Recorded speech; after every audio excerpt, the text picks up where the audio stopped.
Hello, I'm Alex Jones, and I'm a radio and television host based in Austin, Texas. And for many years, I've been exposing the criminal activities of the global elite, also known as the New World Order. In past films, we've documented the centralization of power, the move towards world government, the attack on the nation state, self-defense, the Second Amendment, family values, that is, the family itself, as well as private property rights. But time and time again in my research, I come, well, eye to eye with something that's even hard for me to believe. And that's that the elite, again, the so-called establishment kings, those that know best, the visions of the anointed ones, are obsessed with the occult, from presidents to governors to the heads of industry. We've all seen the stories of presidents and first ladies obsessed with their astrologers making national policy decisions upon their recommendations, spiritual guides, shamans in the White House. My friends, it gets far worse than that. Now, I personally am a Christian, but even an atheist should be concerned about the information we're about to bring forward in this new documentary film, The Dark Secrets Inside Bohemian Grove. You see, for over 120 plus years in Northern California, in Sonoma County, on a 2,700-acre secluded redwood grove, leaders from around the world, prime ministers, chancellors, presidents, governors, again, the heads of industry, banking, academia, the media, Hollywood, only a select few, a little over 2,000 people, travel there to engage in bizarre, ancient Canaanite, Luciferian, Babylon mystery religion ceremonies. At least that was the rumors.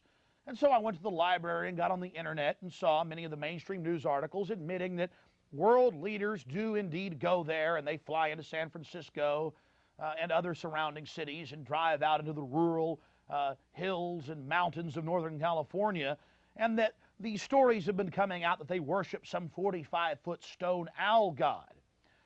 And then I began to read some of the documentation on this Moloch character of the Old Testament, mentioned many times in Leviticus. That's in the Bible. Why are world leaders traveling to the middle of nowhere to worship this thing? Well, I had to check it out for myself. And I'm proud of my team, Mike Hansen, Violet Nichols. They traveled with me there. We talked to some of the locals discreetly. We successfully infiltrated, with the help of some of the locals and Channel 4, World of Wonder, British television that teamed up with us. And I successfully infiltrated through the Secret Service, through the guards, through the Sonoma County Sheriff's Department. We were inside 4 hours. That's only one day out of the 2 weeks that they meet there for the admitted Summer Fire Festival of the Bohemian Club. Well, basically, that's enough for me. It's hard to even describe it with words, and I hope that our hidden cameras can give you at least a small piece of what I witnessed. To have world leaders engaging in this type of sickening behavior, oh yes, there's much more to come. Mock human sacrifices, they claim, just shocks the very foundations of what Americans believe their leaders to be. And then to have it intimately connected with world government. It doesn't make a lot of sense until you research history. All throughout history, spanning back into the midst of the beginnings of civilization, we see world leaders from the empires of old, from the Aztec kings and priests, to Babylonian leaders, to ancient Rome, engaging in twisted behavior. Could it be that when you have all the power and all the women and all the money and all the lands and all the art, you have to do something new? You have to go against the basic grain of humanity. You have to get off in a sick way.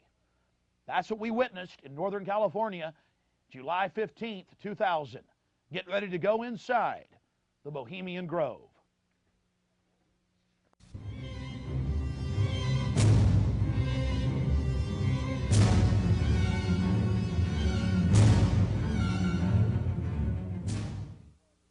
The Bohemian Club, as it's known today, was founded in 1873 in San Francisco in Northern California.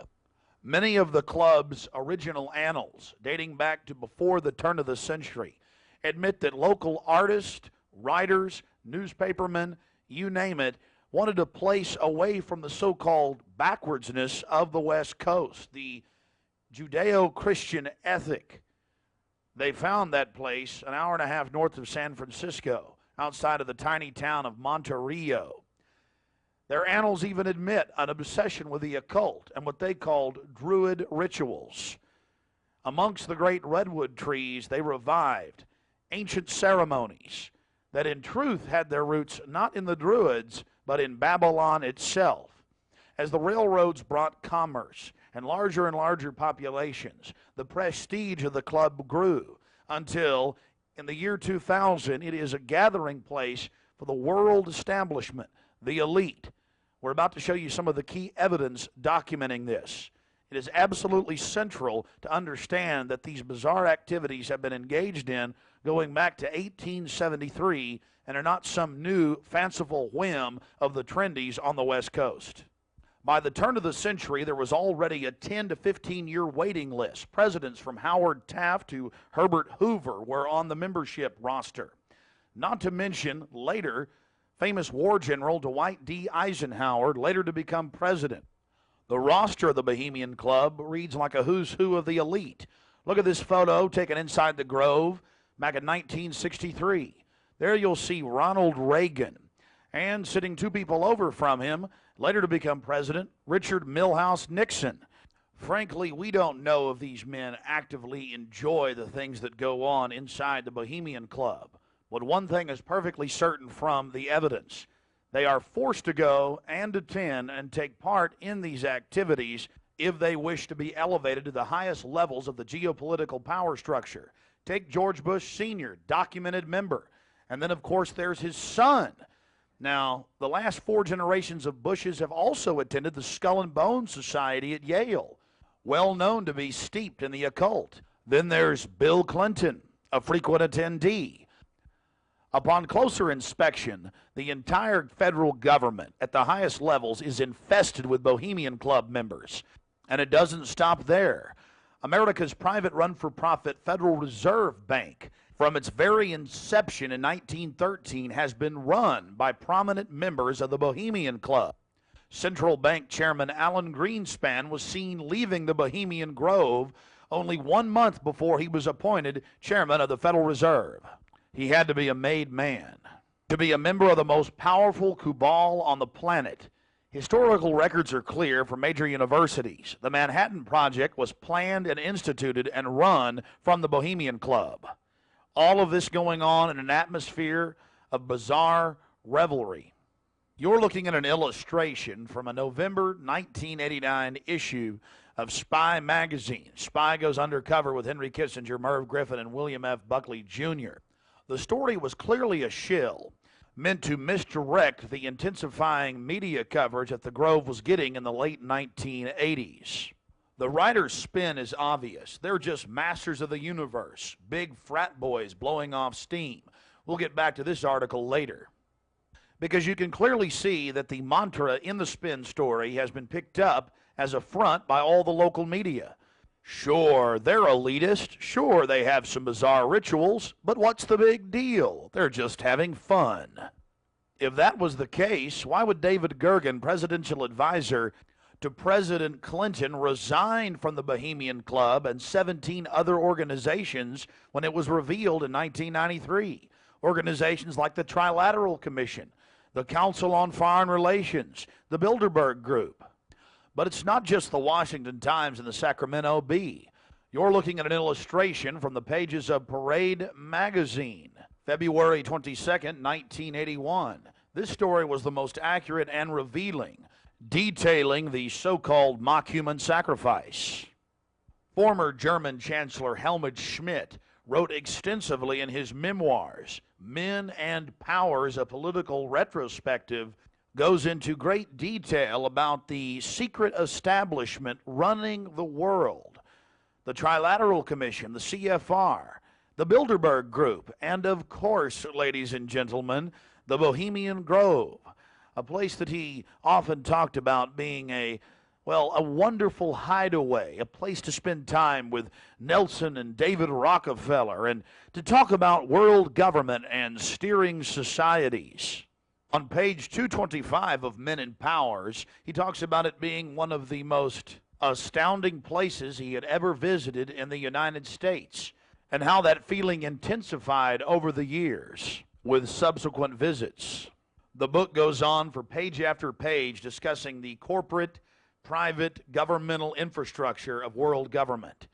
Going back to the Spy magazine spin piece, they have lots of rosy illustrations of drunken establishment types dancing around having fun with the rituals going on in the background. They even admit that they wear bizarre Ku Klux Klan style robes.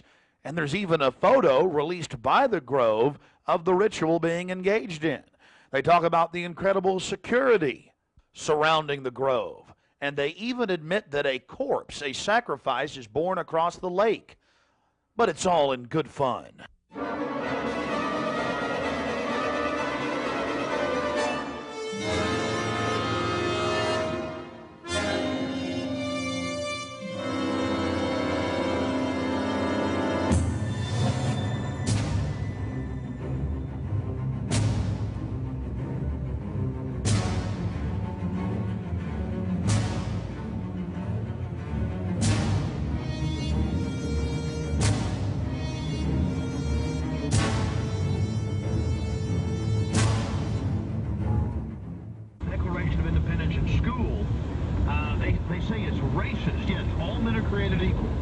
Endowed by their creator with certain inalienable rights, life, liberty, and the pursuit of happiness. Within the course of human events, I mean, come on, people. All men are created equal? How is that racist? Well, that's what the Black Caucus says in Pennsylvania. And the media goes, yes, racist, don't be racist. And of course the Black Caucus is being manipulated by their globalist banker masters. It's not even a black-white thing. It's just anything that's good for the country is racist, is backwards, is stupid. Remember the story I read last week? Then we're going to go to your calls. The review of The Patriot out of MSNBC. It's actually a review of the reviews. War of Words over The Patriot, Hollywood's horror over conservative family values is the headline. It says, The Patriot is right-wing hogwash bathed in an old, timely golden glow, writes Aaron Berger of the Washington City paper. Now the disgruntled homeschooling, SUV buying. How you doing? Alex Jones. The Republicans have this deal every year where they even admitted in the papers they burn satanic effigies, run around naked in the woods. Former presidents. It's called Bohemian Grove. We're going to go infiltrate it and get in and document what they're doing. Where's this at? It's north of San Francisco, on 2,000-some acres. Been doing it for 100-some years. It's even in the Sacramento Bee and papers. This is how arrogant they are. I mean, they don't admit the naked part, but they burn this thing called the cremation of care, and it's actually Moloch worship, which goes back to Babylon, where they'd have the great owl and they heat it up inside the Bible. They throw the baby in. They even admit it. I mean, but they don't throw a baby in. They just burn the stuff inside. And stand around in like red robes, red Ku Klux Klan robes. Needless to say, we're a little bit jittery. At least I am. Well, these two know what they're getting into. But we're meeting the British media, Channel 4, national media there. Here he was.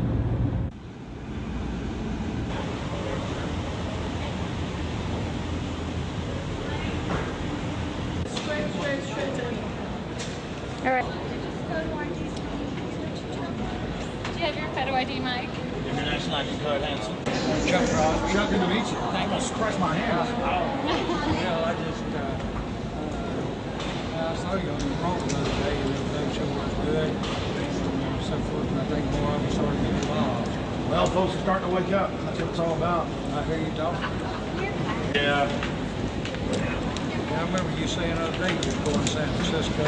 We're going to have your program live this next week. Is that a good tag for you here, Mike? We'll have it the following week. Yep. You want to check? Yeah, we got to check that. Okay. Well, it's already got a tag on it, doesn't it? Yeah. Bag's still plenty. Rodney plenty. Awesome. Thanks. Do you want to hook us up? All the way to San Francisco. You'll have a good trip. Chuck, you be careful, bud. You'll be happy. All right, let's Starting to like it. Hey, Violet. I'm starting to like it. you like that little camera? Yeah. I know, but it's about you and your mission, so fork it over. Okay, let's go. It's me.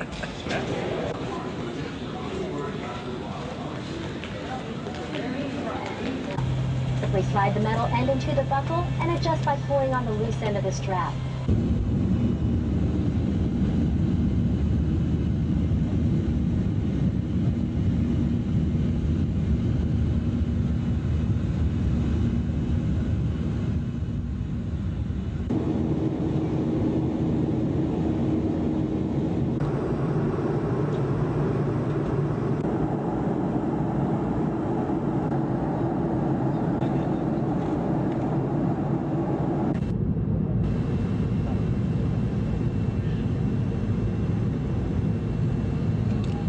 There's a Golden Gate too, honey.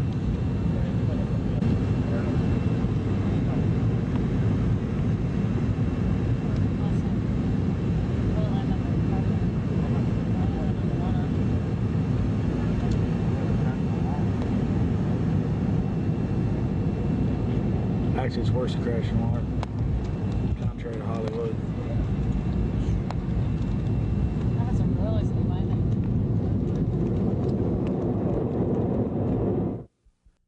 After landing in San Francisco at the International Airport, we traveled through the city, across the Golden Gate Bridge, into deeper Northern California. Northern California, home to the giant Sequoia redwoods. From there north to Santa Rosa, going west on Highway 12, the gateway to Bohemian Grove.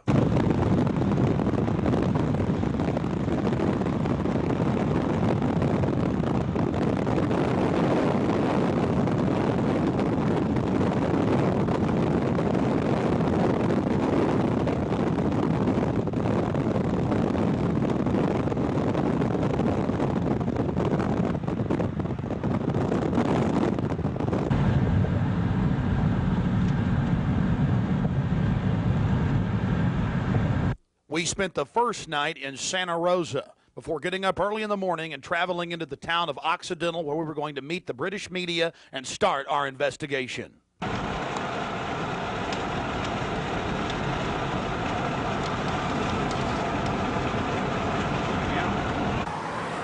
Well, here we are in Northern California, right outside the Bohemian Grove.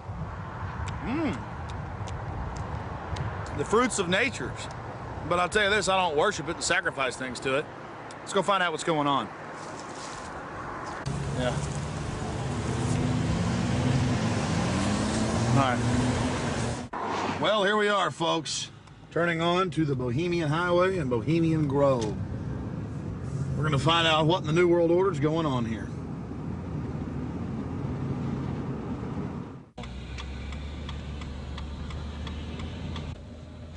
Did you get that, Hanson? Yeah. I'm back there. Oh, that's that guy. I think you're parking.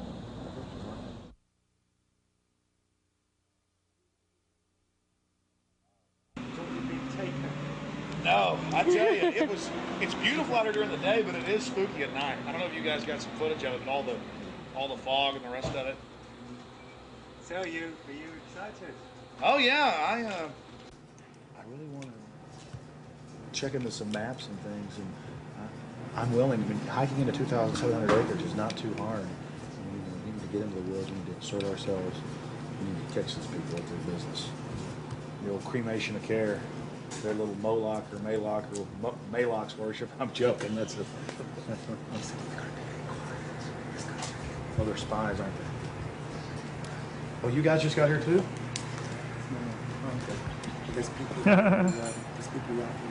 Camera wars. Stereo. I'm gonna hang out in the woods till it gets dark. I've got a map. You guys want to look at that? My question is, the history. What do they do if they catch you in there? They have us killed. I doubt that. Skin alive. I doubt that. I don't know. And they I throw don't. darts at your skin and body. Hanging upside down from a redwood tree. I doubt that. No, we'll see. No, I think they'll just check us out. Check them out. What about me? Because I'm a woman, I can't really sneak in, can I? I mean, You can't go I in. can. You've got to stay. I've got to stay. Yeah. I've got to stay behind in the spooky Occidental Lodge. My only question is there a fence all the way around the property?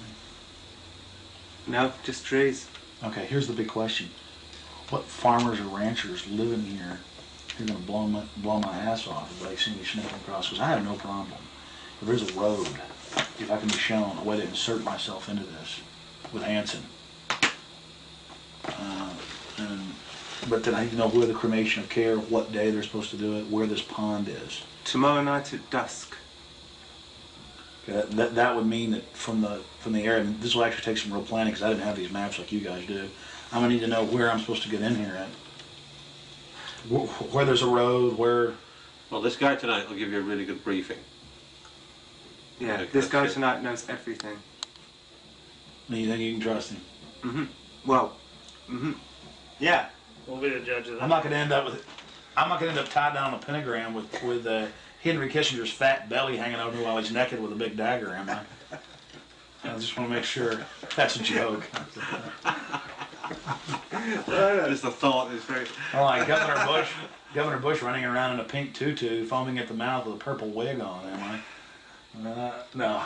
Supposedly I hear that's what they do, so... I don't know. I think they do these things, but the question is why? And these power brokers, which bomb innocent countries and slaughter people and, you know, pump the food chain full of garbage and just everything else they do, it's probably something fun for them. They really get off on being bad little boys. And rule the world. I mean, this is, for some people, this is the secret room. Well, I mean, certainly in the whole class system, it's the pleasures of class. And now what class is, the power that you have is something different.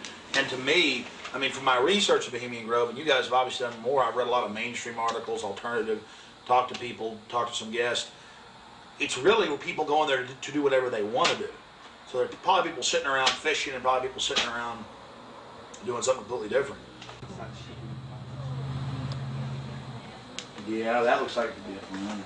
Yeah, that's okay, there's the stage. Right, that's where the talks happen. Because they've got this amphitheatre,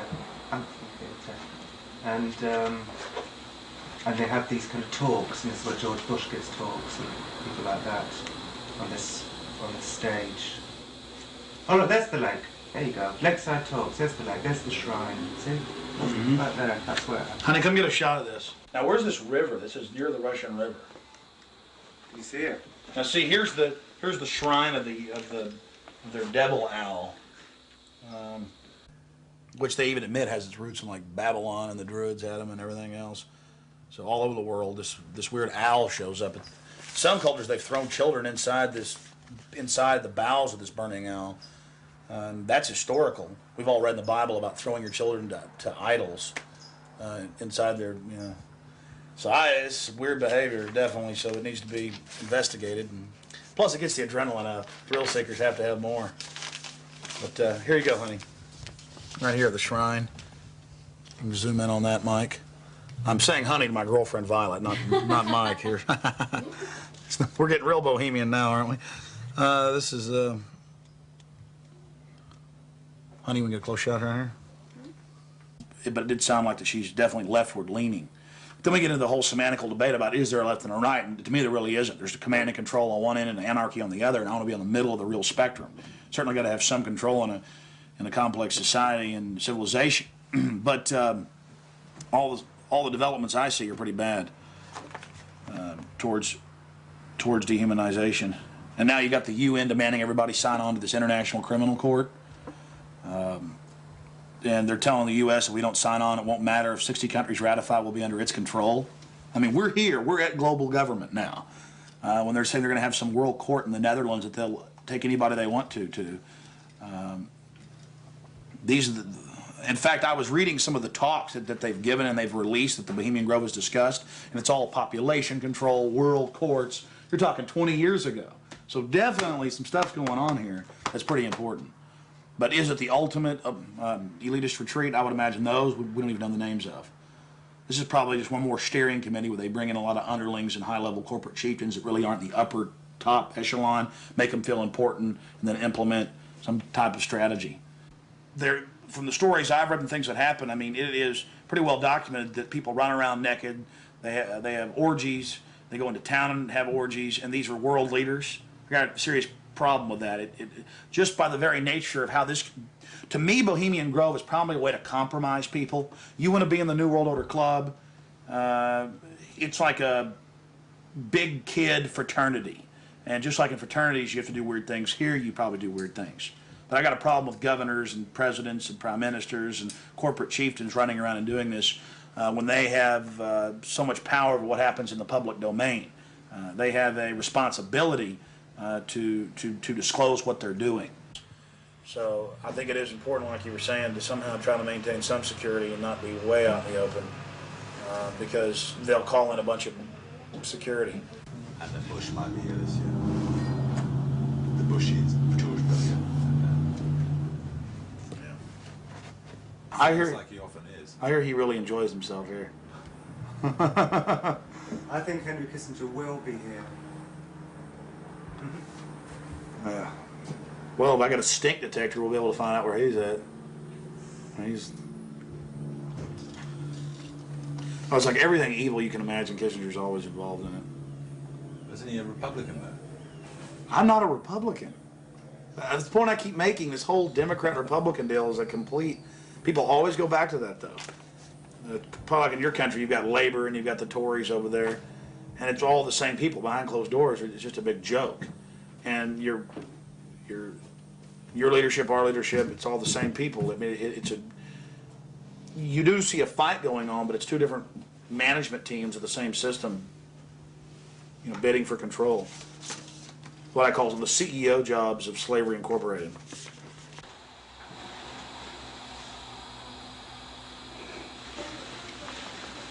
Do you worry for Alex, Violet?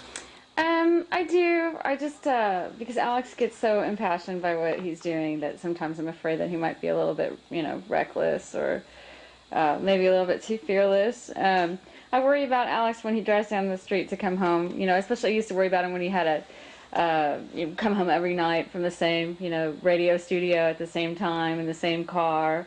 And, I worry about him sometimes when he's late getting back in the studio and he doesn't give me a call. I mean, he is putting himself out there, but I think the fact that he's in the public eye as much as he is really, keeps him safe to a certain degree. So maybe something like this is,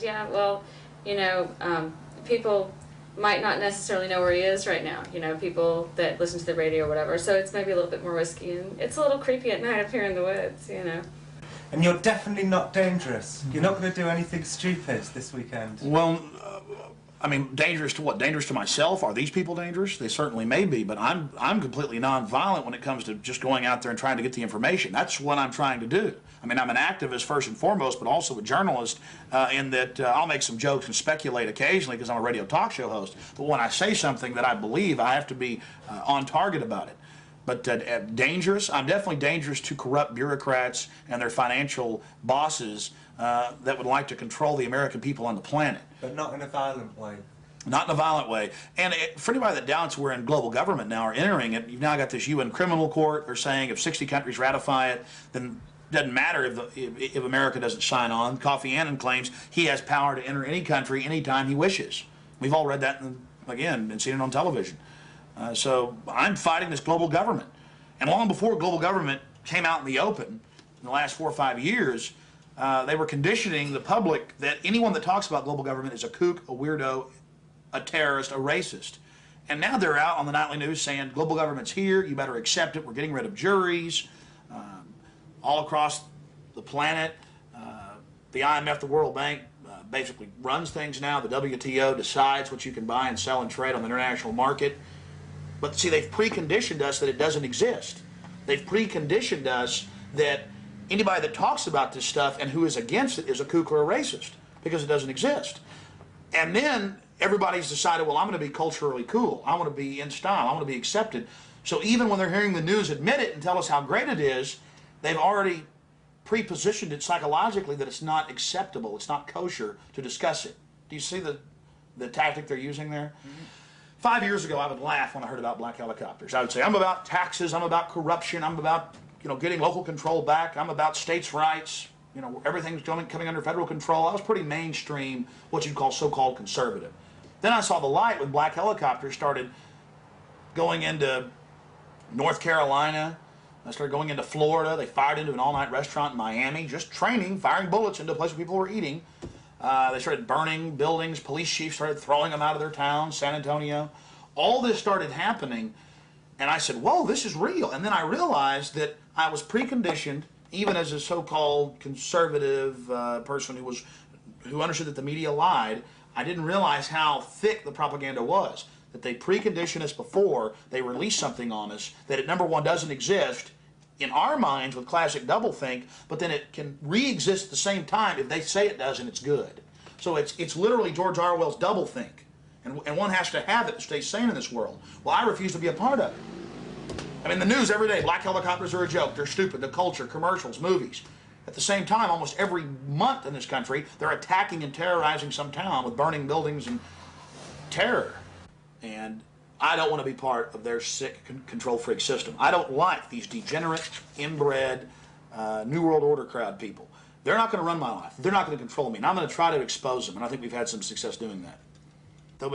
I know this, the Henry Kissingers, the George Bushes, those people, these are dangerous individuals. They've proven they're dangerous. They have no problem controlling and destroying entire societies. I just wanted to make sure that you weren't going to actually push any of them in the river or throw them into the owl. No. Hey, Violet, look how pretty it is. Uh-huh, sure is pretty. Mike, you enjoying yourself? A lot less spooky during the daytime. It's all foggy. Yeah, we're going to take our British friends down into the forest a little bit later tonight. Let them gallivant in the werewolf-ridden woods. Joking, of course. They'll have me on there. Alex Jones, radio talk show host, believes werewolves infest Northern California. They've been seen dancing with grizzly bears. Small pixies have been even witnessed playing violins for George Bush. Don't know what to make of what's going to happen. I can't even begin to imagine what we're going to discover when I infiltrate tomorrow and try to get the cremation of care. Their Moloch worship, or however you pronounce it, some ancient pagan human sacrifice behavior. I don't know if they actually have the human involved. I certainly doubt it. I certainly hope not. But these globalists and elitists all throughout history, going back to the old empires, they like to, do more and more obscene things to, what some say, get off. So we'll see what develops. We're very close to the gateway to Bohemian Grove now. The first set of gates and security.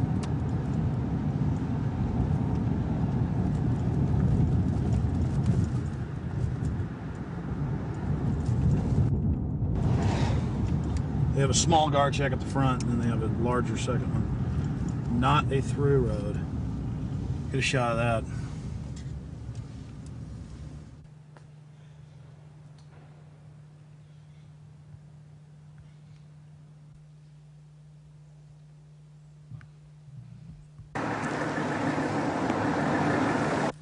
There's a guard gate right over it, a small guard gate, and then back further, an even more elaborate guard gate with surveillance cameras, you name it. Not a through road, ladies and gentlemen, right up here in Northern California.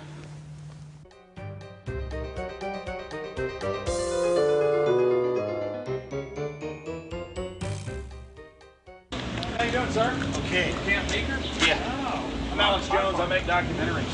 I'm just curious, what do you think about Bohemian Grove? I used to work there. You used to work there? Yeah. And now you work at Camp Meeker?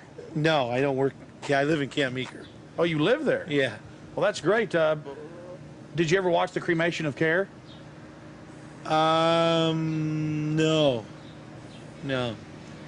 What'd you do at the... I just worked there. But, I mean, you never saw him march around in the red robes? And no. Oh, really? That doesn't go on? Yeah, I get it. Okay. Thanks.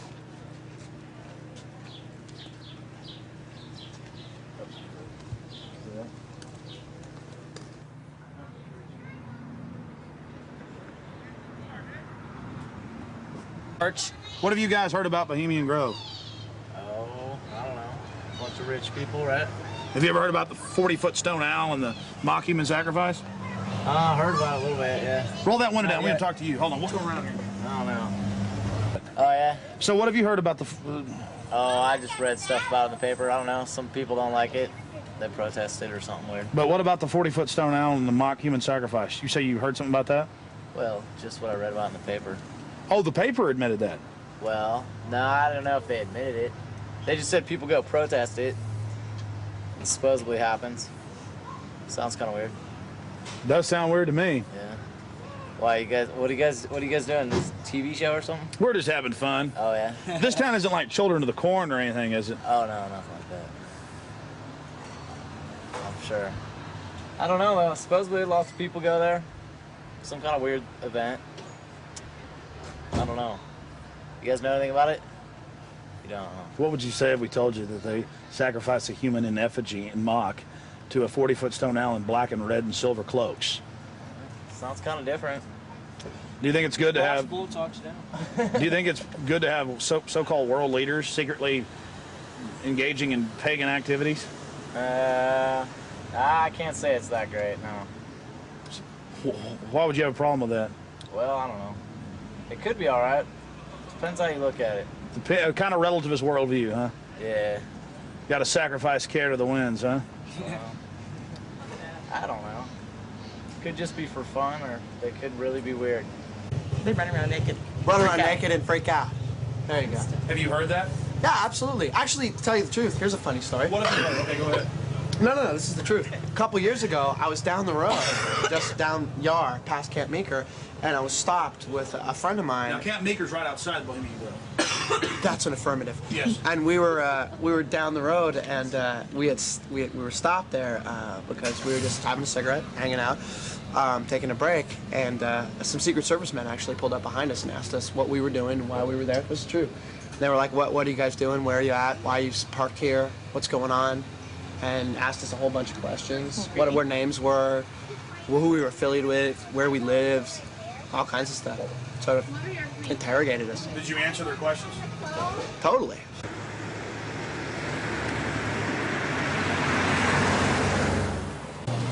I don't know. We always hear there's like big, fat, rich guys with prostitutes there. Really? Yeah. What about the owl and the rituals? I don't know anything about it. Never heard about the rituals? Rituals. Ritual killing of a human sacrifice of a human? Nope. Never heard of it. What would you think if that was going on? I think it's pretty weird. Wouldn't be that surprised. I mean, it is our government after all. Hey, thanks for talking to us, bud. You know? Hey, I like your shirt. Declaration of Independence. Yeah. All right, man. Take care. All right. We're talking about the Bohemian Grove and trying to see what locals think about it. How it's all secret and all these fat cats there and the supposed strange rituals that go on. Are you a local? No, but she is. What do you think about the Bohemian Grove? Well, I know what they call it. Let's see. It offers a lot of employment. Offers a lot of employment? What's going on there? What kind of rituals do they do there? I don't know. We're talking to locals about what the rumors are. What are the rumors? About a big 40-foot stone owl and simulated human sacrifice. Oh, no. Oh, I don't know about that, but it's politicians that come, that vacation there. And it'd be really weird if politicians were acting like they were sacrificing people, wouldn't it? No, you can't trust politicians, you know. Oh, really? They might be doing it, huh? They might, yeah. Who knows? The politicians, you know. I hear you, bud. Hey, good talking to you. Right. Appreciate it. You guys take care. Good luck. Hey, those are some pretty flowers. Those are sweet peas. Those are real, folks. Yeah, they're real. You guys have a good one. You too. Yeah? Yeah. This area is in trouble. Yeah, we are. It's in big trouble. No, this is a wonderful area of the country. We're just asking locals what they think of the Bohemian Grove. The Bohemian Grove is a wonderful place. Have you been there? Yeah, I've been in there a bunch of times. What'd you do, work there? Worked there, yeah. Yeah. Is you know when it's the most wonderfulest time? Is when nobody's there. Oh, it's a beautiful area? Yeah. Yeah. Very beautiful. It's got big trees. Have you ever been there for the cremation of care? No. So you've never been there for the rituals? No. You ever heard about them? Yes. What have you heard they do, sir? Nothing. They got that tree that looks like an owl. Tree that looks like an owl? Tree or rock, or it's a carving, or it's where the stage is. But have you heard what they do during that? No, I have no idea what they do during What would you say if we told you they burn a human being in effigy? They don't really do it. They burn it in effigy. I don't know what that means. Well, they have like a dummy that looks like a person under a black blanket. Huh? They take it up there and burn it. Oh, I don't know. Pretty weird. Huh? Pretty weird. Yeah, I've never seen that. How long you lived around here? I don't know. How old am I? 20, 40 years? Yeah. Really? Oh, your whole life? Yes. What's your name, sir? My name is Raul. The lizards? Yeah, this is Vital Roots. How long has Vital Roots been here? Couple years. Couple years. The Bohemian Grove? Yeah. Yeah, a lot of politicians, a lot of big wigs, making a lot of big decisions. Oh, really? Do you think it's good that they get together in secret and make all these so-called decisions? Do I think it's good? Yeah. No, of course not. You do? What about the rituals? Have you heard anything about the rituals that go on there? Oh, there's all kinds of rumors about rituals that go on there. What type of rumors have you heard? Don't make me go there. Please, come on. We're trying to talk to some locals. I'm just wondering. It's interesting. Well, I really don't know that much about it. You know, what I've read in books. There's books out about it. Oh, you've read books on it, huh? I had a book that was published in 1956 that was written about some of the rituals. Because now it's been going on for 120 plus years. Yeah. I think they said they just had their 120th something anniversary. Yeah. What would you say if I told you that there's a 40-foot stone owl and that they burn a human being in effigy, not in real life, but in effigy? I wouldn't believe it. You wouldn't believe it? Nah, I think it's a bunch of garbage. So you doubt there's a stone owl, and you doubt that they... Well, I wouldn't doubt there's a stone owl. Maybe there's a stone owl, but I wouldn't think that that's kind of, rumors it's rumors, what the word implies, pretty much. Just a conspiracy. Yeah, it's just a bunch of hearsay. Pure conspiracy theory. Whatever. Well, first off, how long you lived around here? approximately on and off 32 years. Oh, really? So most of your life? Mm-hmm. What have you heard about the Bohemian Grove? It's where all of the, like, FBI and you're talking about the Bohemian Grove. Yeah, it's like the quote-unquote elite and presidential retreat. Have you heard about the rituals that go on there? No, I haven't. Well, the people who have more money than the rest of us in the world are a bit different. They're stingy. They want to hoard it all for themselves. And they think they're going to go to heaven. They're not. Because they don't know how to provide or do as Jesus told them to. What would you say if I told you that they sacrifice a human in effigy before a giant 45 to 50-foot stone owl? I would say that's probably why they're going to hell. Really? Sure. Have you ever heard about that? Mm-mm. You lived here your whole life? Mm-hmm. Where were you born? San Francisco. It's a beautiful town. Oh, of course, we've got the Grove just about 10 miles down the road. Have you talked to people that work there? No, I haven't. They're kind of... I don't really know anybody that works down there. Yeah. To tell you the truth, yeah. I know people that have gone down there. A couple years ago when Schwarzkopf and Colin Powell, they were all down there doing big presentational speeches and whatnot. I've heard about that, but, and presidents that have gone there for the retreats and whatnot. And I've heard it's also a quote-unquote elite men's club only. Women haven't been able to or allowed to work there except for in the past few years, which they're only kept in the parking lot. They're valet parking. That's the only job women can have there. Because whatever goes on in there. What if I told you that it's true that they burn a human being in effigy to a giant owl god and that they start worshiping the owl and talking about how it gives them power. What do you think about that? I would say they are in grand delusion, and they need to give some of their money away. So you think they're on a power trip? Totally. But what is this burning a person? This is ancient. Did you know that thousands of years ago, different societies would have large metal hollow owls that would throw children into them? I would say they're quite satanic. Or on another level, if you will, more demented. It's very, very sick. But these people, we're talking about billions, and then we're talking about governmental control. Is it bad to have something that's secret, elite, and pagan at the same time? Yeah, sounds like Satan's building his cult. Satan's building his army.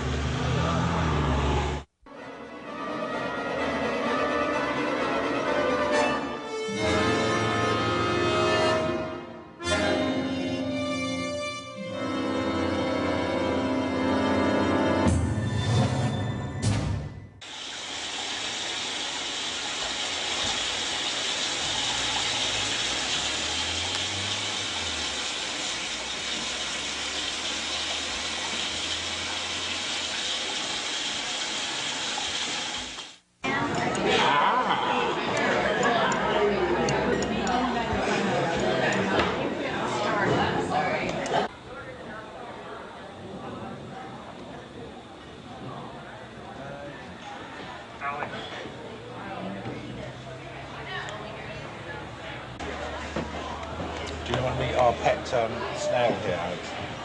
Wow. It's got one sachet full of sweetener in him. It's really going for it. It's going wow like that.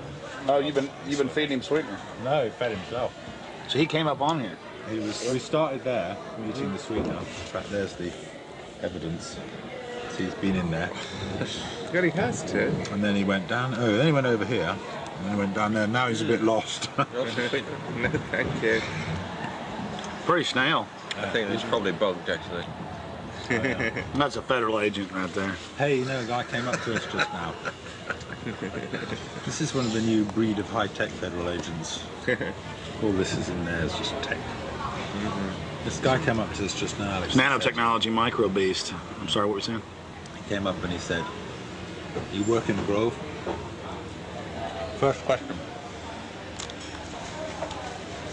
He said, "You work in the Grove?" Yeah, and he had a big bushy beard, and he looked like he'd had a lot of acid in his life. Really? So What'd you say? I said, yeah. And he said, oh yeah. And then he started talking about the weather for half an hour. So we don't know what to make of him. Now, yesterday, you were talking to an Australian who lives around here now. Yeah. He was talking about the FBI. Yeah, this Australian we met yesterday. He's been here for 3 years. And he says that about 2-3 months ago, the whole place was saturated with men in black, FBI, Secret Service and everything, going up and down the roads, checking everything, checking houses, everything from bombs and stuff, and then they all disappeared, and they were looking out for undesirables in the area who were persuaded to go. That was his story. And now we're going to talk to him. And now we're going to infiltrate. I think we should go and see what we can see. The public has a right to know. They do. The public may have a right to know, but the people in this cafe, I think, shouldn't know. I agree. Well, you've got to go in up the road that says no through road, because we've got to sit in the car and get a shot of you going up the road. So you've got to go in. You've got to be the guinea pig. But you're a brave man, Alex, aren't you? No problem, yeah. So that's cool. I wouldn't ask a man who wasn't as brave as you. All right, it's no big deal. I'm just gonna go in and make sure everything goes good. I'm sure you guys will come right through fine too. My only concern is figuring out the right type of baggage to carry this in, also still shot cannon. Well, I personally would recommend that you wired yourself up with your what's it called? Hidden camera. Yeah, your hidden camera that's in the shape of a pager. Problem is, we got some stuff on last night. We checked it out, but it's very unwieldy, not trustworthy. Right. If I can just get in the woods with this, it's over. That's true. And even if I'm going early now. I'm probably going about 3:30 with Mike, and we'll just hang out inside. in case they throw me out, I'm still getting back on the property. Oh, so you're gonna go in way before Rick gets here? Yeah. Ah, okay. Well, cool. Well, we'll just sit in the car. But I mean, you understand why? Not because I want to hang out in there all day. It's because I've got to get in. Because if they catch me, then I'm gonna got to sneak back in. Mm-hmm. Yeah. I will not be stopped. You know, I went with Big Jim Tucker from the Spotlight to a Bilderberg meeting last year. But that was my first time, and we got chased away by men in dark glasses, and you know, I was a bit scared then. But I feel safe with you, Alex. Well, Tucker's a good rider. Oh yeah, I like Tucker. All of this connects It kind to... of defeats the motive of it just being a tie and a pager. Doesn't it? But the whole thing is that, I guess, if you have it all inside your bag because you've got... Yeah, it's really only about like and that. this is TV, so you get good quality, I guess. I mean, all the you know. wires condense in like that, and they just run right up, and it's no And big so deal. everything would, of course, just fit right in my little bag. Oh, I see. So that's what. Right. Yeah, everything goes in here like this. This whole hideous mess goes inside like this. Stuff on top of it. And maybe the wire, because you do have to have like the microphone up somewhere, would kind of like maybe feed through the shirt or be poke a hole in my shirt or whatever.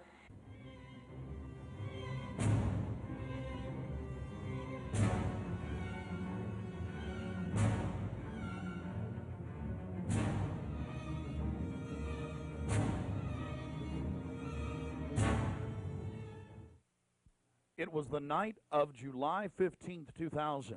Mike Hansen and I were about to attempt the first ever successful infiltration of the Bohemian Grove. Others have tried and failed. No one has ever actually made it in and out with video evidence. After careful planning, we decided the best tactic would be to insert ourselves in the main entrance into the heavily wooded area, entering the gorge by stealth and getting into the main parking area. From there, we posed as Bohemian Club members, thus entering the inner sanctums of the New World Order.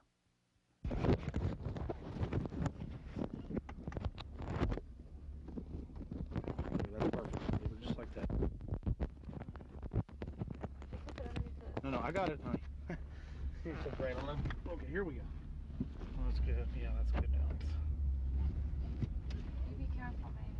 Okay. I don't want you to go. I'll be safe. Don't worry about it, guys. Come on.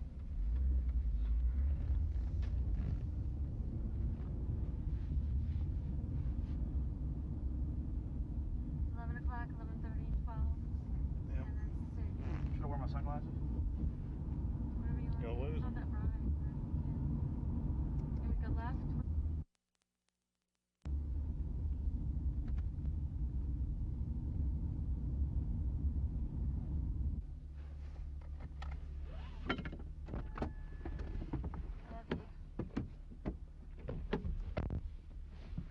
Be careful, Mike. God bless. Yeah, pray for us. Keep the evil off of us. Be careful.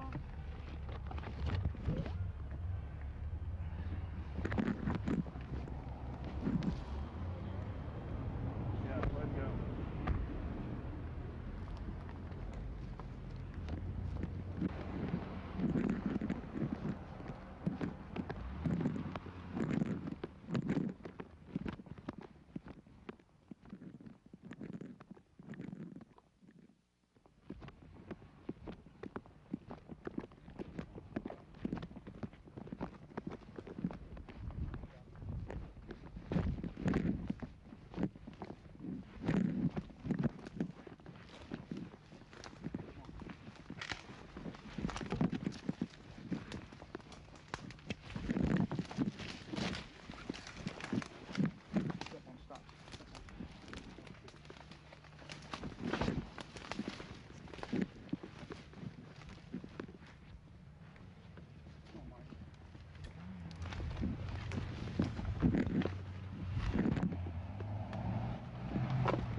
walk on up here for a second.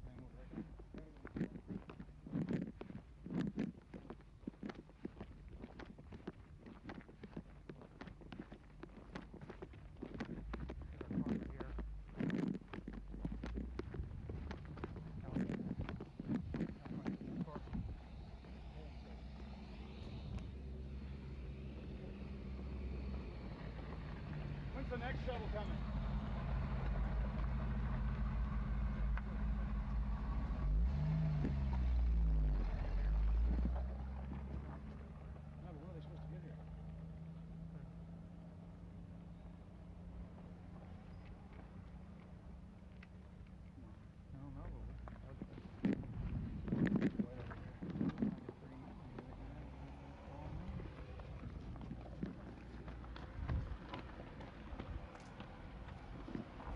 Sorry, Mike. Come on. Where are you going?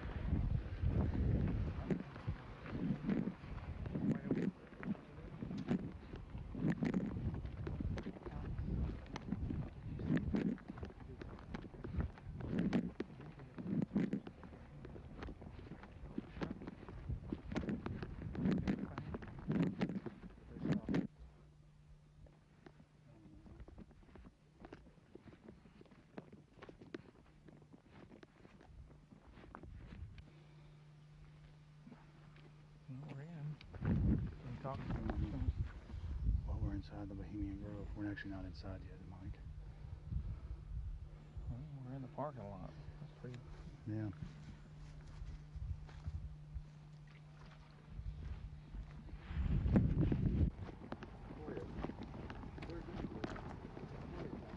Well, no, this is the same redwood. They're all the same. They're actually, well, I think there are three kinds of redwoods. There's the sequoia and the Sierra. Here comes the thing, Mike. And there's the coast redwood. Yeah. And then there's a Chinese redwood, and there's one or two of the Chinese redwoods somewhere in the grove. I remember when I grew up in Tulare and went up to Sequoia National Park, all they had up there was the sequoias. Yeah. Aren't they the biggest? Oh, they are. They're the biggest, like, living thing, I think, aren't they? Oh yeah, they're incredibly large. There's one up there that you can drive a car on top of one, you know. On top of it, lying down? Yeah. That you can actually... well, they used to have the one you could drive through it. That's also there. That's up there. Boy, it's nice when that cool wind hits you. Oh, yeah. I think we may make it. Okay. Yeah.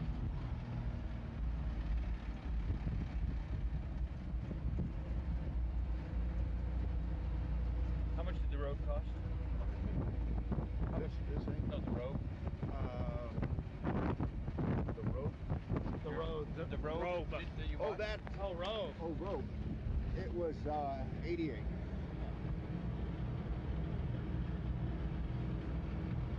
Yeah, I thought you said rope. Yeah, that's what I thought. I thought rope and rope. Can't hear anything with this wind.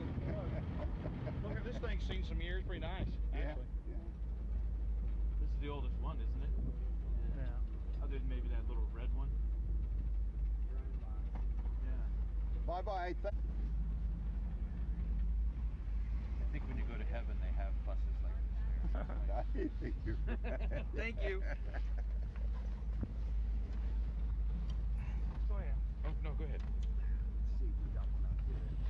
Yeah, is there another one coming? No punch clock.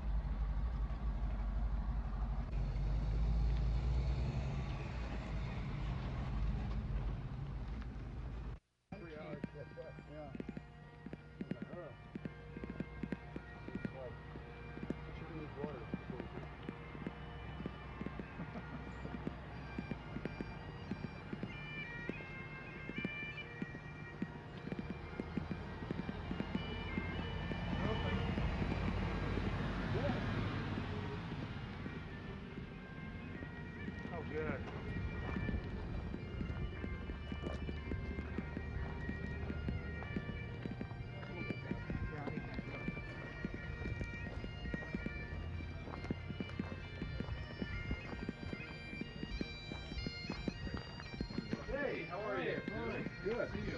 Your father visited and all? Yeah, yeah.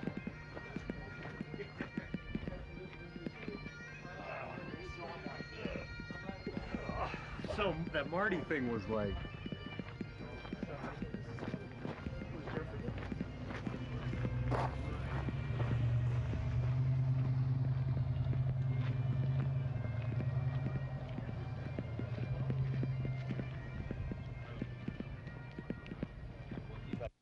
We don't have time in the documentary to show you an entire tour of the 2,700-acre compound in the middle of the gorge. Besides the fact we didn't even have time to see but about 20% of it in between dodging security personnel. Unfortunately, we were using digital tapes that were 1 hour. Several of the confrontations were not caught on tape. We had sheriff's deputies, Secret Service, you name it, question us on who we were. We just told them we were with the hillbillies. That's where the bushes stay, you know, because we've got Texas accents.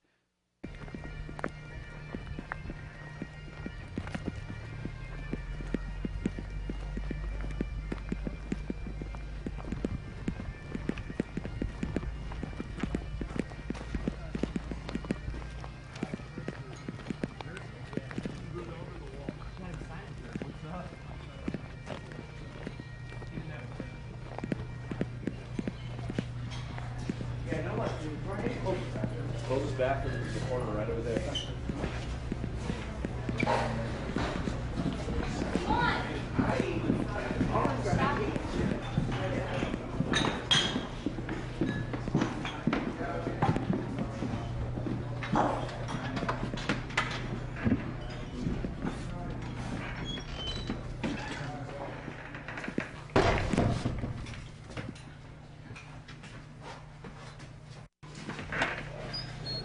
Oh, there they are, friend. Yeah. How's it going? Good.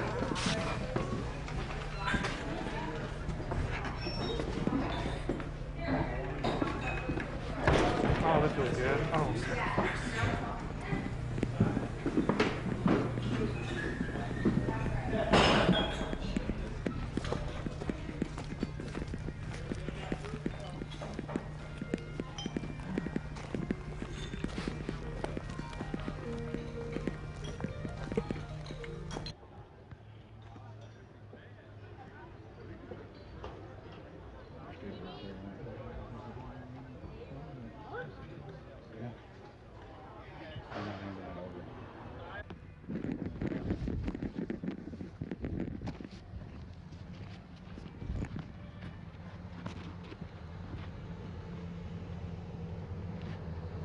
Let's go. All right.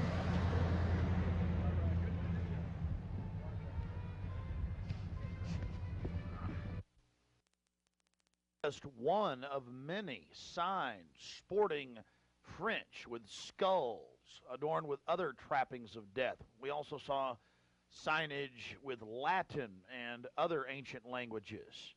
Now we're about to let you see a little bit of what's going on with the great owl. Oh, that's nice.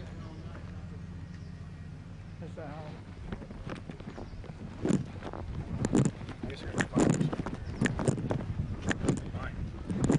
I'm getting this. I'm getting bold. This is the owl. I'm getting this, Allie. Let's get out of here.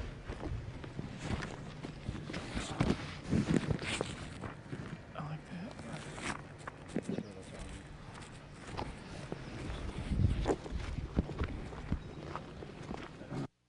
Here you can see the bottom of the stone owl with the altar and the eternal flame, a Aladdin lamp style urn that continually burns year-round, we're told. And here's a side shot from about 30 yards away of Moloch, the Canaanite deity to which children were sacrificed to in Babylon. And yet another slowed down close shot. Again, the eternal flame burning, the altar, the bottom extremities of the 40-plus foot stone deity, and there is a shot of its head as well.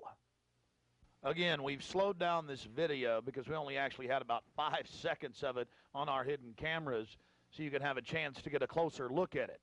You will see it during the ceremony. Speaking of the ceremony, we were on the left-hand side of the lake about 150 yards downstream beneath those large redwood trees. Much of the ritual you're going to witness took place on the right-hand side of the lake and at the northern tip beneath Moloch.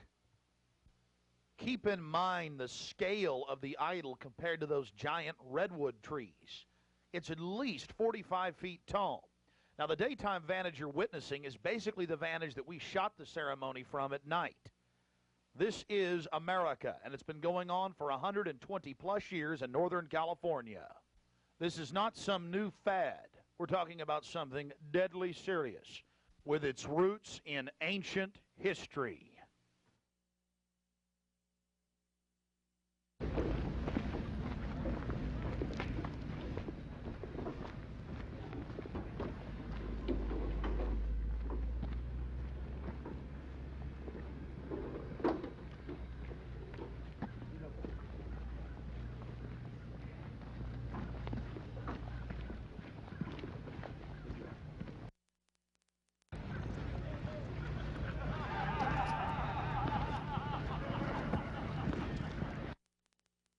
Had the bright idea of going into one of the camps, which is one of the few mistakes he made.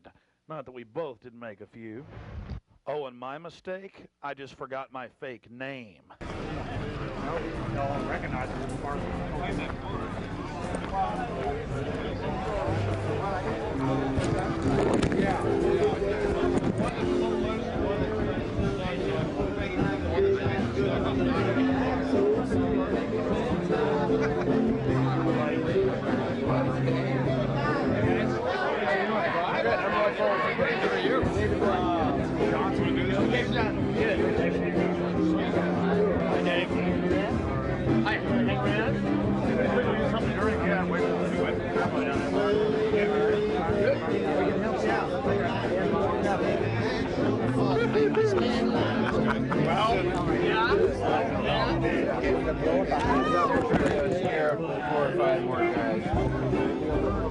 Yeah, that's, we may have to...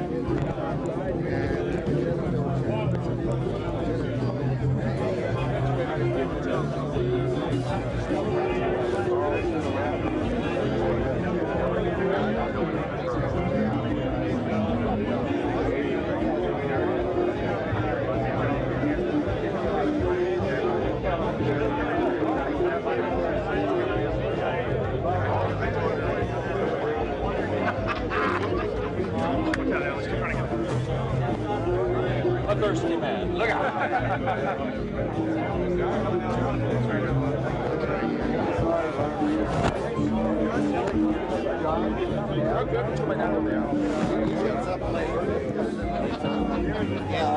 I'm sorry. Why?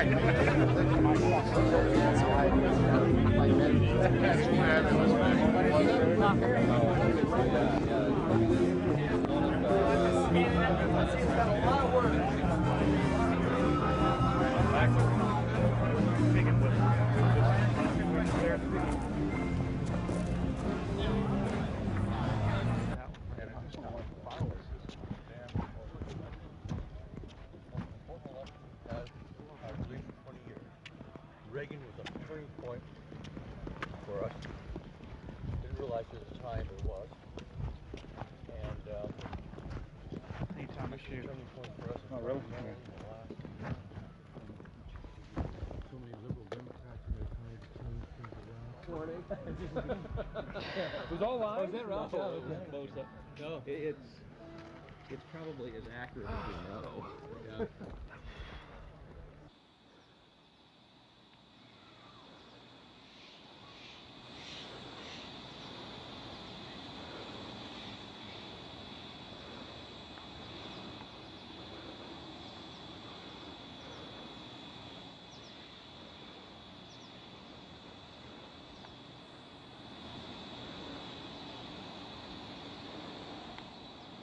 We had already been questioned 3 separate times by the Bohemian Club's security, Secret Service, and Sonoma County Sheriff's Department. To evade discovery, we decided to try for one of the more remote areas of the camp, according to our map, the most southerly side. and a lookout point, an observation deck over the Russian River. While Mike Hansen was watching for the sheriff's deputies that were down the path and over the bridge in a guard shack, I began to shoot the video you just witnessed.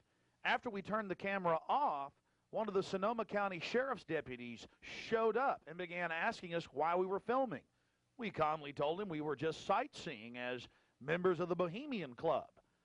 The point that has to be made here, though, is they do have hidden cameras, because there's no way that they would have been able to witness us videotaping from where the guard shack was located.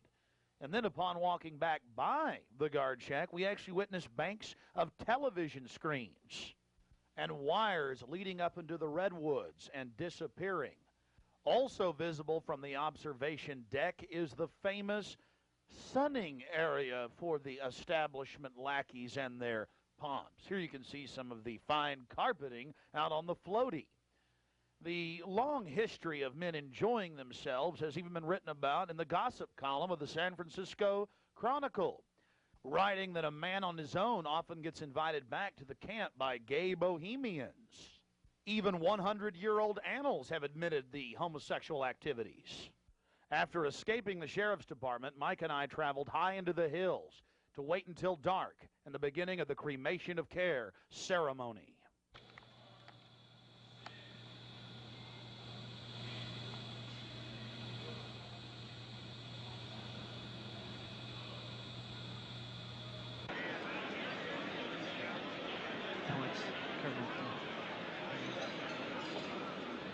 Before the cremation of care, all the Bohemian Club members begin a massive feast of revelry. He's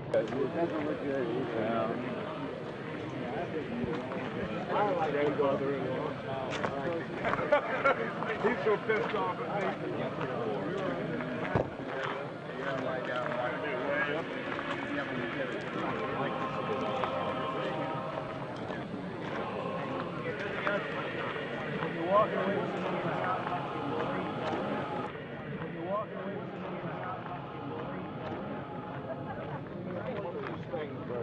After the feast, cult members travel from the main dining area under the trees out to the eastern side of the lake, where they congregate and prepare themselves to properly thank their deity. Again, the 3,000-plus-year-old Moloch.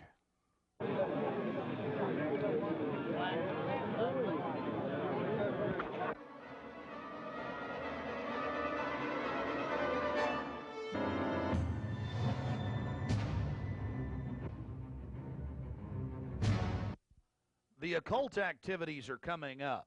And then after the actual ritual, we're going to give you some more of the history surrounding it.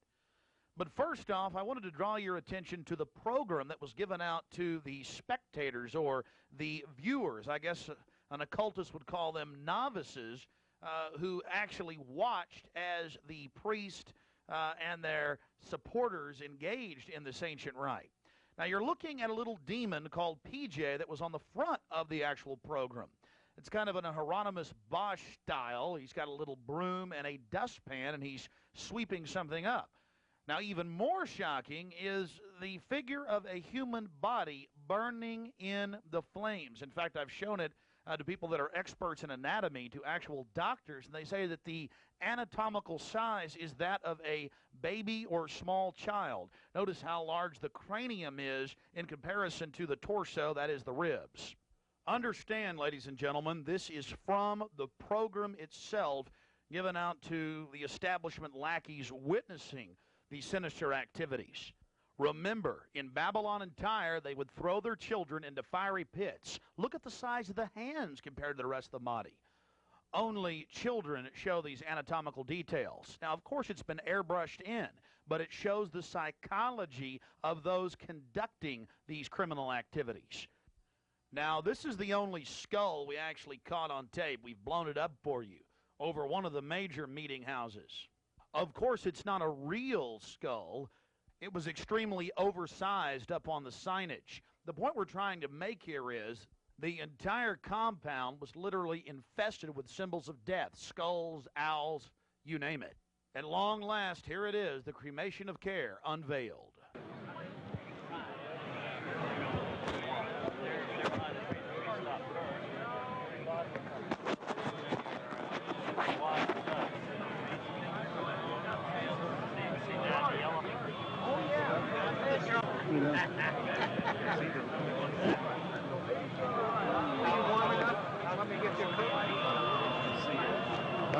see it. You want to keep it covered up until As we sat there in the darkness, not knowing what we were about to see in the gathering crowd, suddenly, across the small lake, we saw a carriage with men in black and brown cloaks, robes, in front and in back, bearing a bound body. Now, we're about to show you the raw footage. You can see the torches coming out of the woods on the other side of the lake. We're going to show you the whole ceremony without video enhancement. Later, we're going to blow it up for you. Remember, it was a hidden camera and at somewhat of an angle.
Something particularly pleasing was happening for the Bohemian Grovers with whatever developed with that crowd of men in black and brown and the bound body on the back of the buggy. They drove behind big black tarps they had hanging out of the trees.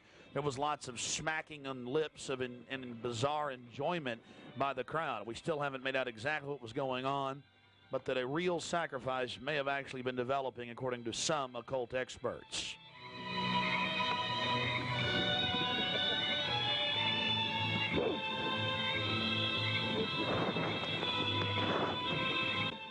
All the time in the darkness across the small lake, the men in black were doing something behind the dark curtains hanging from the redwood trees. Then after about 10 more minutes of music, suddenly all around the owl activity began.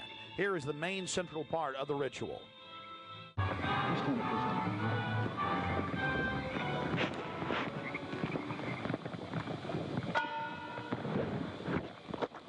owl is in his leafy temple.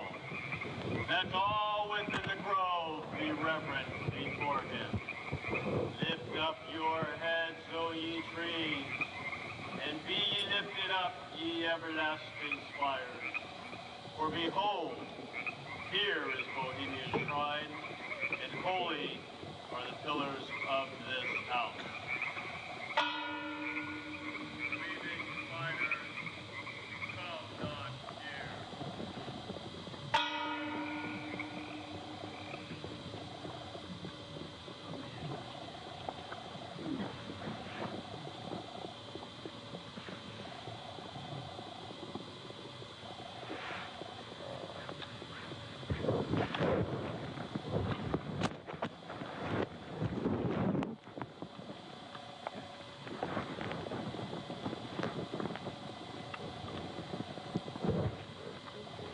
Hail, Bohemians!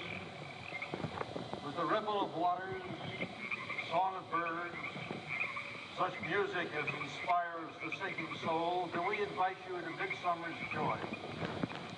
The sky above is blue, sown with stars. The forest floor is heaped with fragrant drift.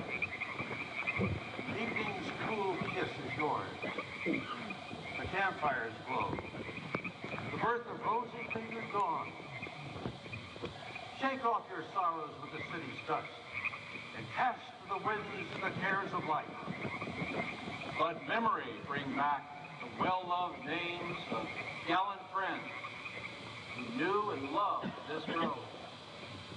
Dear boon companions of the long ago. Aye, let them join us in this ritual. Not a place be empty in our midst. Oh, beauty's vassals, who hold in this gray autumn of the world her springtime in your heart, a 10-hour tale. Gather, ye forest folk, and cast your spell over these mortals. Touch their world-blind eyes with fairy unction. Open their eyes of fancy. Blow all the memories of yesterday and seal the gates of sorrow. It is a dream, and yet not all a dream. Dull care and all of his works are but a dream. As vanished Babylon and goodly Tyre, so shall they also vanish.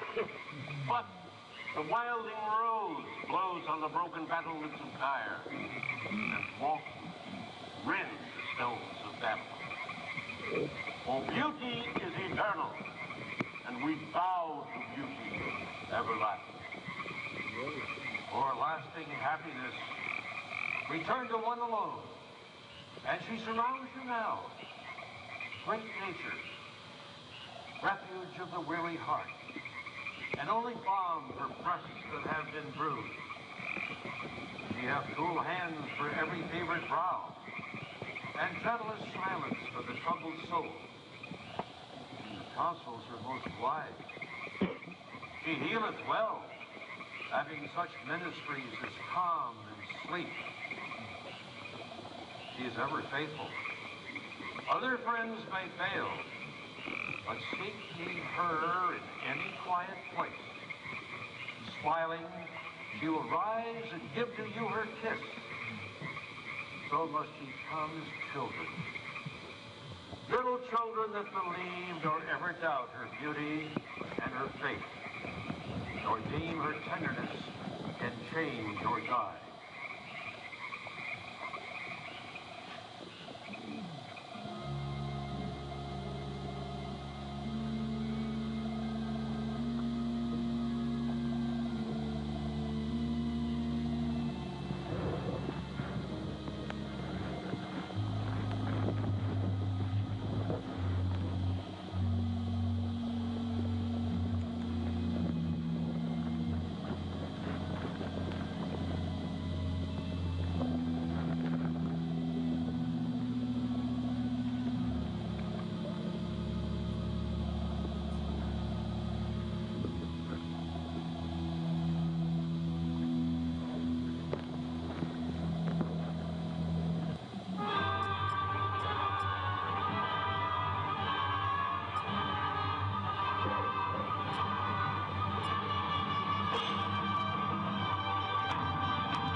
Bohemians and priests, the desperate call of heavy hearts is answered. By the power of your fellowship, dull care is slain.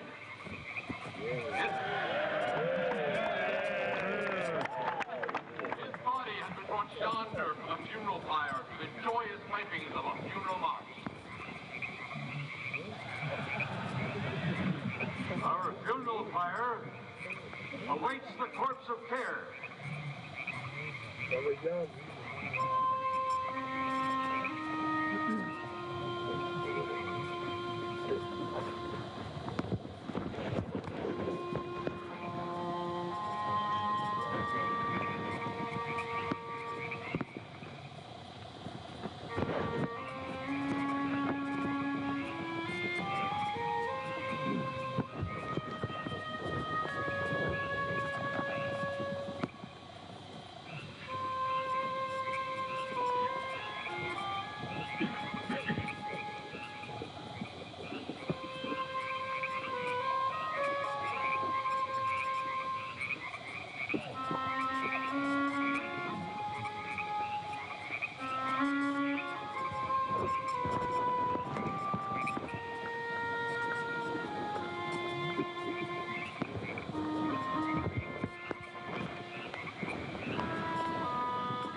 Here you have the boatman. His face was painted up like a skull, bringing the bound body across the water. Again, we'll have enhanced video of this later. And let's see if you can pick up all of the different occultic meanings in the speeches you're about to hear.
Thus buried across the shadowy tide, in all the ancient majesty of death, no arch enemy of beauty.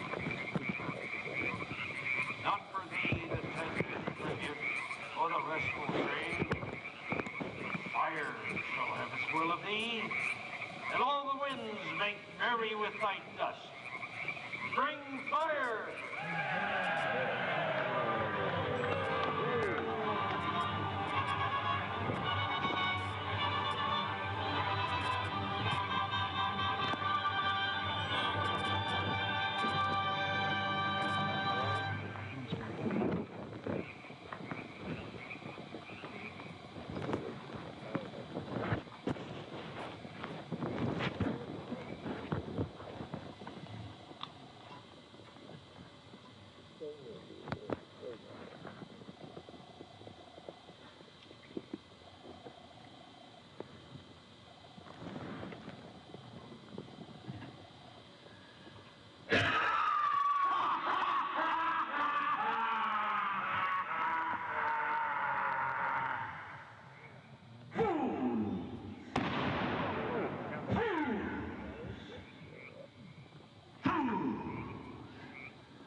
When will ye learn that me ye cannot slay?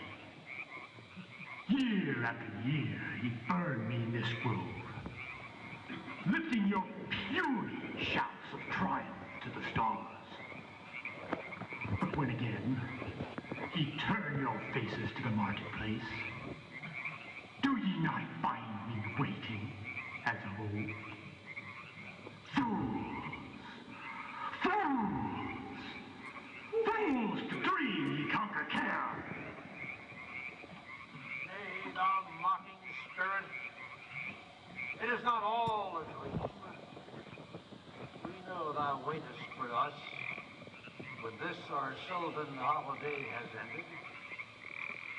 We shall meet thee and fight thee as of old, and some of us prevail against thee, and some thou shalt destroy.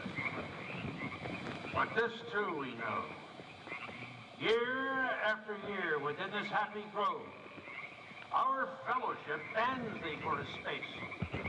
Thy malevolence which would pursue us here has lost its power under these friendly trees. So shall we burn thee once again this night, and in the flames that eat thine effigy, we shall read the sign, Midsummer sets us free. Ye shall burn me once again?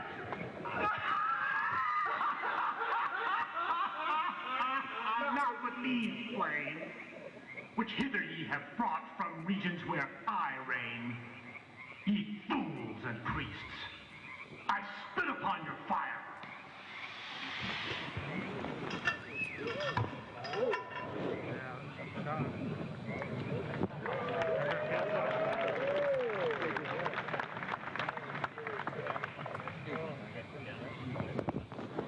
Wow. Prince of all mortal wisdom, thou of Bohemia, we beseech thee, grant us thy counsel.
Great owl of Bohemia, we thank thee for thy adjuration.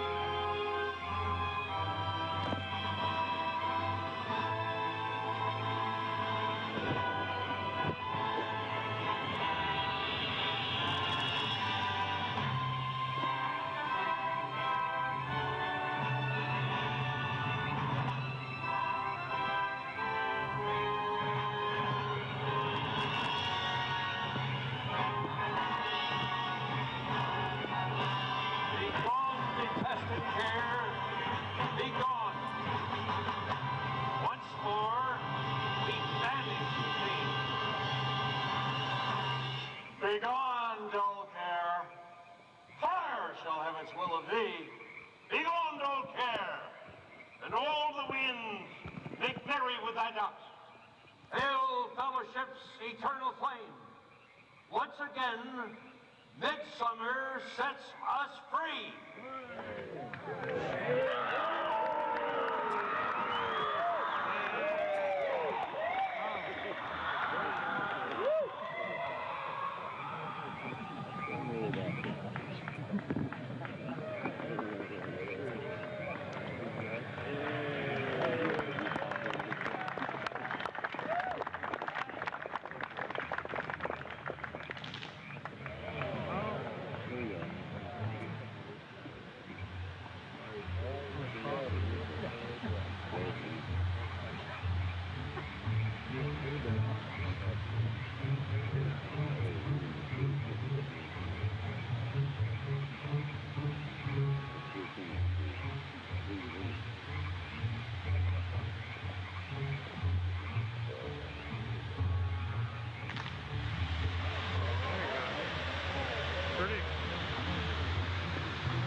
Now we're going to get to some enhanced video, and we'll go play-by-play through some of the more occultic statements, like we shall read the sign in your burned effigy, the bound body. That's exactly what the Druids actually did. They would roast cats, goats, oxen, horses, and watch the pain of how they died, and from this extract some type of mystical energy force or power, and also be able to tell the future.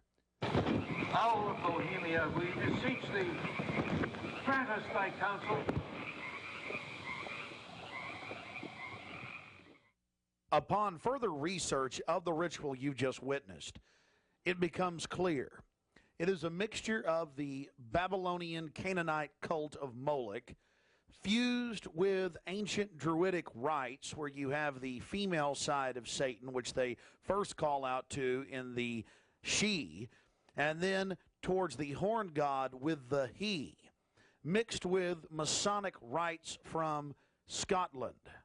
It's very likely that many of the 1,500 to 2,000 member crowd had really no idea what they were actually watching because it was thinly veiled. Here we have some more enhanced video as the boatman, again with his face painted up like a skull, pulls his boat across the small lake towards the high priest with the red of his cloak visible, with his hand outstretched as if he is pulling the damned soul towards him as they throw off their cares, their conscience for what they have to do in the world. Also, you have the arrangement of the circle of higher level priests around him, the high priest in lighter colors, and then the outer rings of red, and then those in black. This is consistent with the darker workings of the occult, not just with the Western countries, but also worldwide. Now, when you see that black edge coming to the field, that's because we zoomed in on the video, and many times the picture was almost out of the screen, so that's the edge of the field or the view of the camera.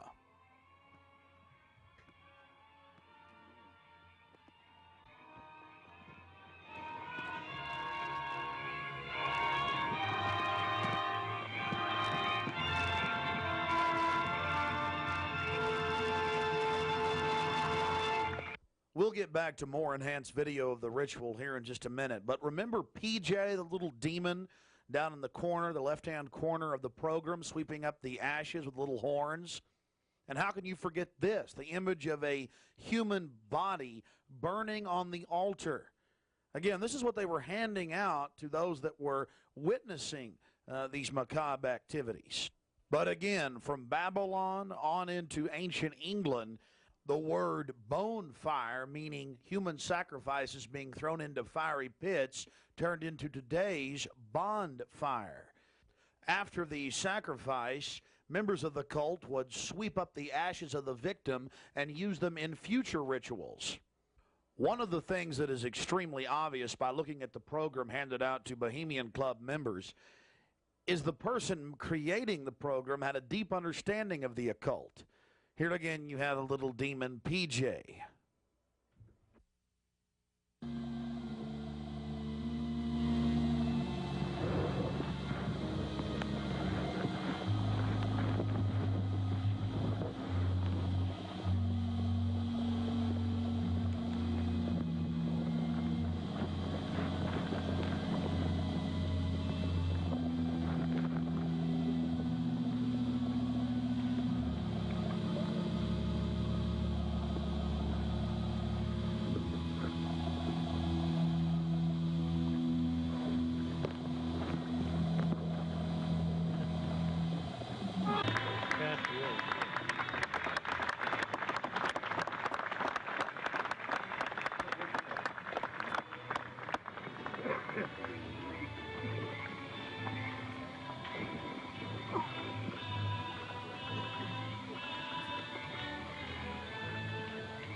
violence which would pursue us here has lost its power under these friendly trees.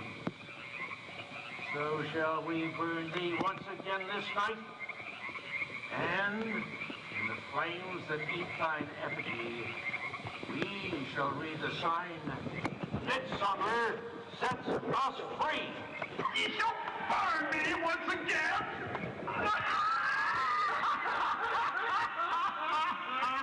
Melt with these flames, which hither ye have brought from regions where I reign. Ye fools and priests, I spit upon your fire.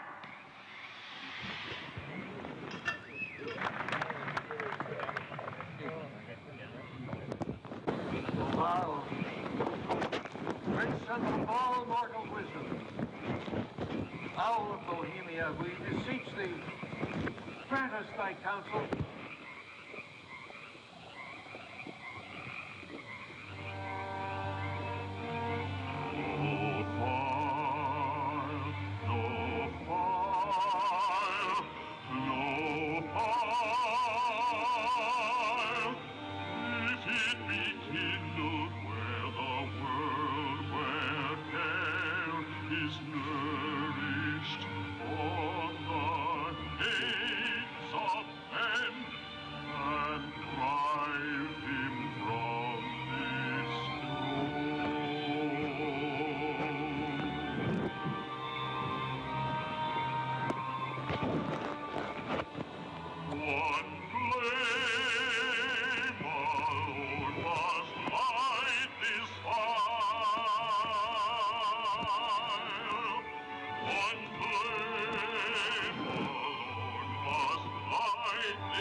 Great owl of Bohemia, we thank thee for thy adjuration.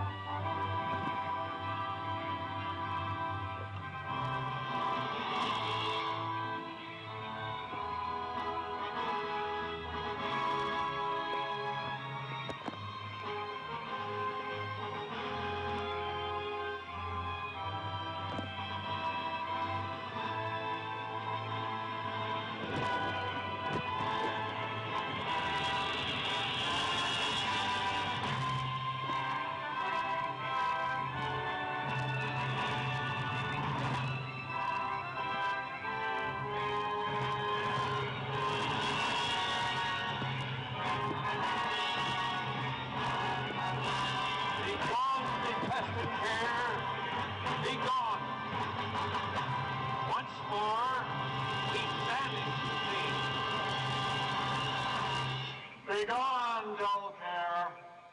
Fire shall have its will of thee. Begone, dull care. And all the winds make merry with thy ducks. Hail, fellowship's eternal flame. Once again, midsummer sets us free.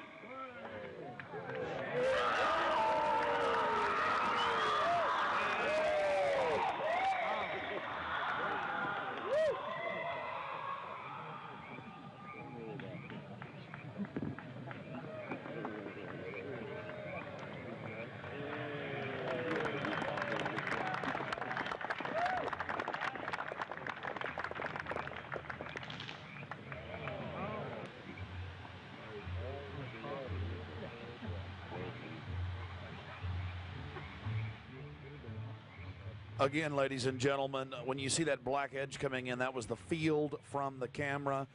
There you see the funeral pyre burning with the effigy of a human, or it could be real, ladies and gentlemen. There's been a lot of strange going-ons in that area of Northern California, but this is what the establishment is into right here in America, the cremation of care. And this was July 15th, 2000.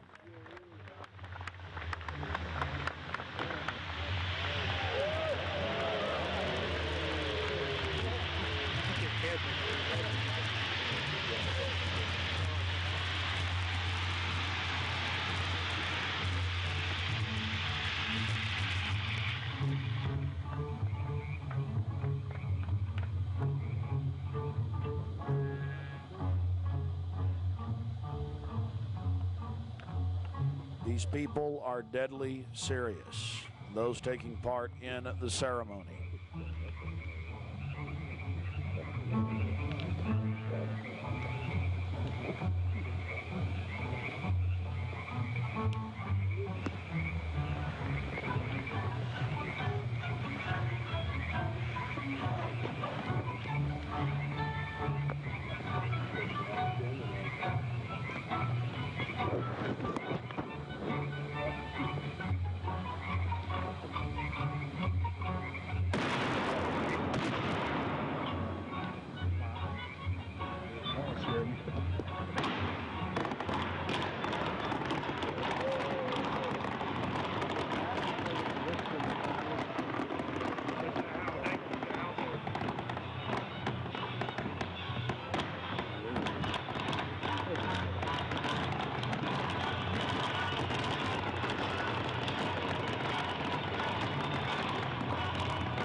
Another point, the pyrotechnics you're seeing going off were being released from beneath little wrought iron crosses about 1.5 feet tall.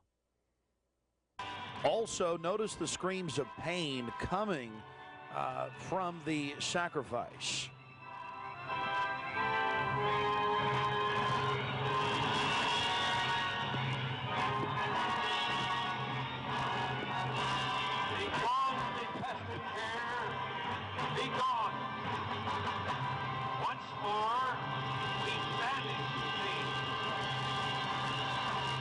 Begone, dull care. Fire shall have its will of thee. Begone, dull care.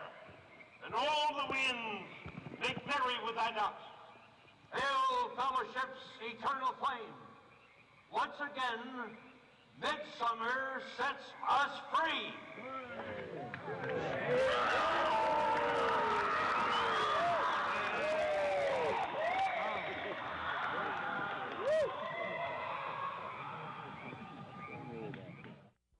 One of the facets of the ritual that goes deeply into the occult, again, we've already mentioned the Druids at their bonfires or bonfires throwing bodies into fiery pits after ritually cutting their hearts out or slitting their throats.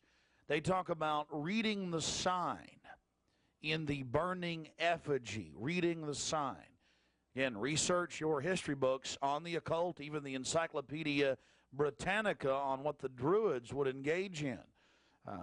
This is just unbelievably macabre and evil. So shall we burn thee once again this night, and in the flames that eat thine effigy, we shall read the sign, Midsummer sets us free. Ye shall burn me once again.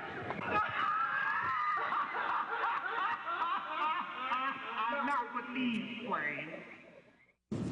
Well, we're going to confront George Bush on Bohemian Grove. George Bush Jr., they've been announcing on CNN, MSNBC, on television last night and today. For the first time in history, they're admitting it, why the vice presidential decision was made at Bohemian Grove. George Bush Sr., the former president, and Colin Powell and others. So now they're just throwing it in everybody's face. We've broken the story over a week ago. July 15th, we were in Northern California. They're trying to ignore it. George Bush is down here at the governor's mansion across the street from the Capitol, about to announce Dick Cheney as his vice presidential running mate. We're going to go blow the party for him and get the information out to people. We're not going to stop. We're getting in their face.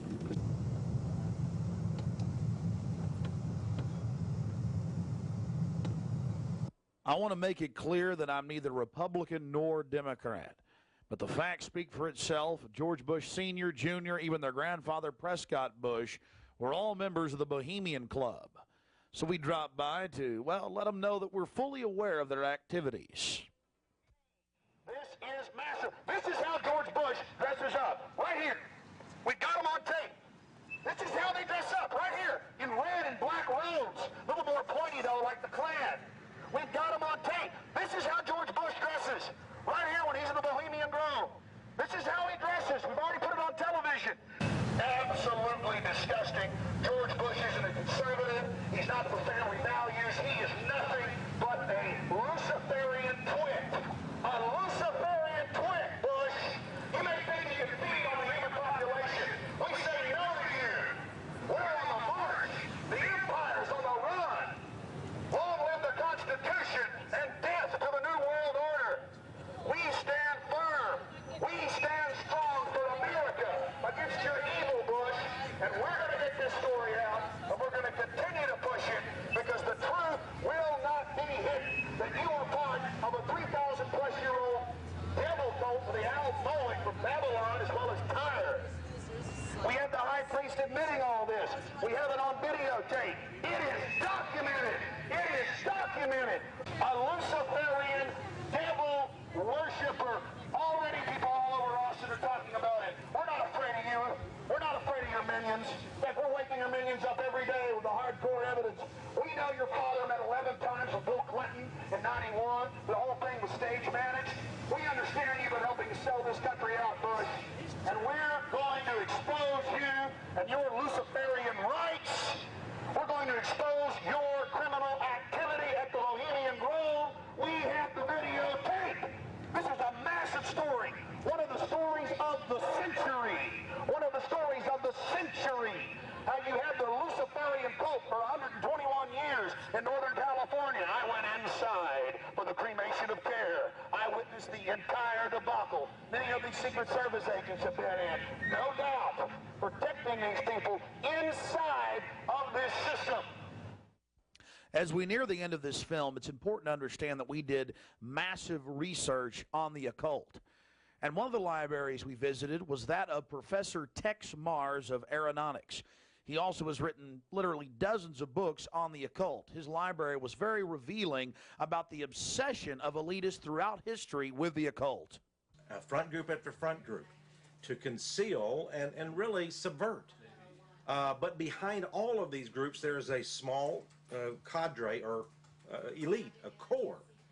And what you have done, I think, with the Bohemian Grove is you have exposed one of the premier organizations of the whole New World Order arrangement, you might say. Of course, we can go back in history, all the way back to ancient Egypt, Babylon, or Greece, Rome.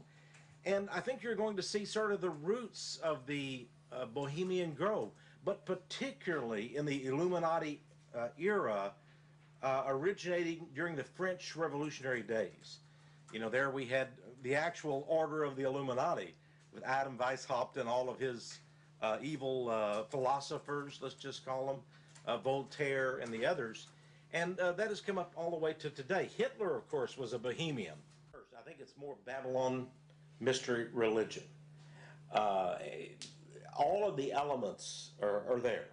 Of course, even the owl is a symbol of ancient mystery Babylon. The owl was worshipped by the ancient Egyptians and by the Babylonians. And it's interesting to me that many of the members of the Bohemian Grove have in their homes, as I understand it, small figurines of owls. And I believe they actually worship those owls as a symbol of the deity, the great goddess of Babylon. And of course, here again, we have the counterfeit of Christ's sacrifice on the cross. I think all of those things, there had to be, in my belief, an occultist, a deep occultist, who designed each of the elements of this ceremony. It wasn't just a bunch of guys sit together at a bar and said, hey, let's have a good time, the cremation of care, and why don't we do this or that. I believe it was purposely designed, each element in its turn, for what they did. No doubt about it. Ladies and gentlemen, you've been watching Dark Secrets inside Bohemian Grove. The facts we've shown in this film are absolutely documented. I would only hope that the people of the world realize the organized evil we're dealing with at almost every level. Republican, Democrat, you name it. They're all working on the same team. Ladies and gentlemen, it's called world government, the New World Order, dehumanization. It's not a joke. It's deadly serious. Unfortunately, they've been breeding societies to think everything's a joke. I'm here to tell you truth is stranger than fiction.